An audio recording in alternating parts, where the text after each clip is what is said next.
Assalamualaikum warahmatullahi wabarakatuh. Salam sejahtera bagi kita semua. Sebelumnya saya mengucapkan terima kasih kepada yang terhormat Bapak Dr. Ajis Firdaus SEMM selaku dosen pembimbing mata kuliah pengantar ilmu ekonomi dan kepada teman-teman semua yang saya banggakan. Pada kesempatan kali ini saya bersama dengan rekan-rekan saya akan membahas mengenai UMKM. Apa itu UMKM? UMKM merupakan akronim dari usaha mikro kecil menengah. Ada beberapa pendapat dari ekonom senior. Menurut Profesor Ina Primiana, UMKM adalah kegiatan usaha berskala kecil yang mendorong pergerakan perekonomian serta pembangunan di Indonesia. Di sisi lain, ada juga pendapat dari Kuartono Adi yang menjelaskan definisi UMKM secara lebih spesifik, di mana sebagai usaha yang memiliki profit atau keuntungan tidak lebih dari 200 juta berdasarkan perhitungan laba tahunan. Sebuah usaha atau bisnis dapat disebut UMKM apabila memenuhi kriteria sebagai usaha mikro. Menurut Peraturan Perundang-undangan Nomor 20 Tahun 2008, UMKM dibedakan berdasarkan masing-masing jenis usaha, yaitu usaha mikro, kecil, dan menengah. Setelah kita mengetahui serta memahami apa itu UMKM, selanjutnya teman saya, Nur Silawati, akan menjelaskan mengenai ciri, peran, dan fungsi dari UMKM. Ciri bisnis UMKM. Sebagai sebuah bisnis, usaha mikro, kecil, menengah memiliki beberapa ciri-ciri yang dapat dicermati. Sebagai contoh, jenis barang dijual atau komoditi tidak tetap dan dapat berganti sewaktu-waktu. Tempat usaha UMKM biasanya tidak tetap dan dapat berpindah-pindah sesuai dengan kebutuhan. Belum memiliki penerapan administrasi yang lengkap. Bahkan, pengelolaan keuangannya juga seringkali masih campur aduk dengan keuangan pribadi. SDM-nya belum memiliki jiwa wirausaha yang terasa sempurna. Pelaku UMKM kebanyakan tidak mempunyai akses perbankan, meski sebagian sudah mempunyai akses pada lembaga keuangan non-bank. Sebagian besar tidak memiliki surat izin usaha ataupun legalitas lainnya seperti NPWP. Peran dan fungsi UMKM bagi kondisi ekonomi. Membuka lapangan pekerjaan. Pada saat membuka suatu usaha, tentunya akan terbuka pula peluang pekerjaan baru untuk masyarakat di sekitarnya. Berbeda dengan perusahaan besar, UMKM biasanya memiliki syarat lapangan kerja yang ringan dan dapat dilamar oleh masyarakat dengan tingkat pendidikan rendah maupun tanpa kualifikasi yang spesifik. Oleh karena itu, usaha ini menjadi kesempatan bagi masyarakat untuk bisa mendapatkan penghasilan tanpa harus meninggalkan kegiatan harian yang tidak dapat ditinggalkan. Sebagai contoh, ibu rumah tangga dapat turut bergabung pada komunitas bisnis mikro maupun kecil atau menjadi pengrajin maupun pekerja di bidang kuliner. Mendorong kondisi ekonomi yang lebih merata. UMKM yang maju menjadi salah satu cara bagi suatu negara untuk bisa mewujudkan kondisi perekonomian yang merata. Bahkan melalui usaha ini, kondisi ekonomi di kota kecil maupun pedesaan juga dapat ikut terdorong dan bertumbuh. Masyarakat tentu akan mampu mengakses beragam produk dan jasa secara langsung di area sekitar tempat tinggal, tanpa harus menuju ke pusat kota. Bisa dibayangkan, jika tidak ada UMKM yang berkembang, masyarakat pedesaan setiap harinya harus menuju ke pusat perbelanjaan di kota besar sebatas untuk memenuhi kebutuhan primer saja. Saat hal ini terjadi, sudah pasti kondisi ekonomi di pedesaan jauh lebih terpuruk ketimbang masyarakat yang tinggal di tengah kota. Oleh karena itu, UMKM memiliki peran yang begitu penting dalam pemenuhan kebutuhan masyarakat. Meningkatkan devisa negara. Devisa merupakan salah satu faktor yang menunjukkan kondisi ekonomi sebuah negara. Jika nilainya tinggi, itu berarti negara tersebut memiliki kondisi perekonomian yang maju dan dapat dianggap sebagai bangsa yang kaya. Nah, dengan meningkatkan kehadiran UMKM dan mengelolanya dengan baik, secara tidak langsung negara juga turut menumbuhkan devisa. Contoh paling mudah adalah UMKM yang terpadu mampu memproduksi barang berkualitas hingga menarik perhatian konsumen luar negeri. Saat sering melakukan aktivitas ekspor barang ke konsumen asing, negara akan menerima pemasukan tambahan.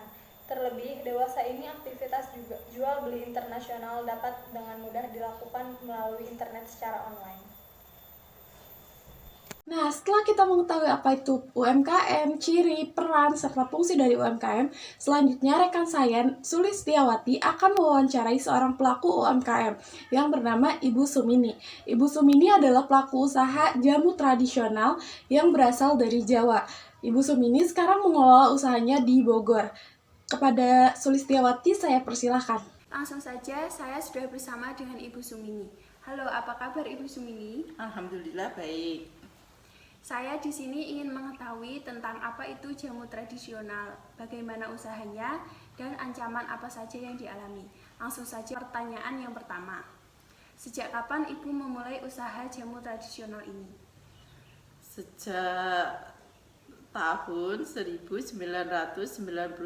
sampai sekarang kira-kira udah 28 tahun. Apa tujuan Ibu merintis usaha jamu tradisional ini? Untuk memenuhi kebutuhan sehari-hari dan untuk menyekolahkan anak. Apa kelebihan dari usaha jamu tradisional ini? Karena jamu alami dan tidak memakai pengawet. Terlepas dari kelebihan yang telah Ibu sebutkan sebelumnya, apakah ada kekurangan dalam usaha jamu tradisional ini? Ada, karena jamu tidak bisa disimpan dengan jangka waktu lama. Selanjutnya, apa ancaman yang Ibu hadapi selama merintis usaha jamu tradisional ini? Kalah saing dengan produk yang dijual secara online. Apakah pandemi seperti sekarang ini mempengaruhi usaha yang sedang Ibu jalani? Iya, karena sekarang peminatnya lebih banyak. Selanjutnya, apa saja perubahan yang terjadi pada usaha yang sedang Ibu jalani saat ini? Biasanya saya mangkal di sekolah, sekarang nggak bisa mangkal, soalnya sekolah tutup. Dan bagaimana cara Ibu menyikapi perubahan yang sedang Ibu hadapi sekarang ini? Ya sekarang saya keliling di kampung, aku samperin ke rumahnya masing-masing. Mungkin cukup sekian wawancara dari saya. Terima kasih atas waktunya Ibu. Ya. Nah, setelah kita mewawancarai Ibu Sumini, kita tentu tahu bahwa setiap usaha, apapun itu, pasti memiliki kekurangan serta kelebihannya masing-masing. Tidak mungkin berjalan mulus-mulus saja. Terutama di pandemi COVID-19 yang terjadi secara global ini, tentu saja berdampak terhadap berbagai sektor, terutama di sektor ekonomi. Dampak perekonomian ini tidak hanya dirasakan secara domestik, namun juga terjadi secara global. Menurut International Monetary Fund, IMF yang memproyeksikan ekonomi global tumbuh minus 3% di Indonesia. Nah, hal ini tentunya juga memiliki dampak yang cukup signifikan terhadap pariwisata, sektor perdagangan, industri, termasuk pelaku usaha mikro, kecil, menengah UMKM. Meskipun dengan adanya pandemi COVID-19 ini, Ibu Sumini mengatakan bahwa usahanya tidak mengalami dampak buruk dan justru memiliki lebih banyak peminat. Hal ini tentunya karena masyarakat sadar akan pentingnya menjaga kesehatan agar tidak terpapar oleh virus COVID-19. Karena itulah penting bagi kita semua, para pelaku usaha, agar dapat melihat kebutuhan yang memang diminati oleh masyarakat. UMKM adalah salah satu penopang perekonomian di Indonesia. Oleh karena itu, sangatlah penting bagi kita semua agar dapat mendorong serta membantu pemerintahan untuk dapat mengembangkan UMKM, terutama yang berada di sekitar lingkungan tempat kita tinggal.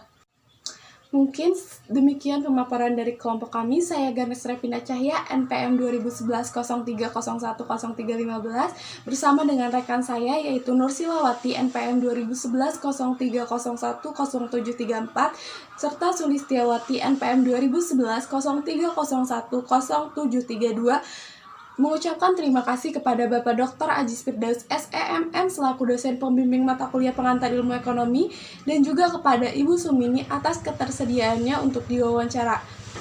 Saya Ganes Revina Cahya mewakili teman-teman saya mengucapkan terima kasih dan sampai jumpa. Akhir kata, wassalamualaikum warahmatullahi wabarakatuh.